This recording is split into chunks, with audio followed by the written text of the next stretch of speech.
Did you know? When a rabbit stops jumping, eats very little, or keeps lying flat on the floor, 90% of the time, the real reason is digestive slowdown. Feeding too many pellets, low-fiber diet, or sudden food changes can slow their stomach instantly.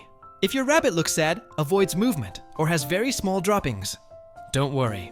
Just add fresh hay, give a little warm water, and offer leafy greens like cilantro or romaine. These restart digestion naturally and boost energy fast. High fiber plus steady diet. Khairenas, a healthy, active rabbit every day.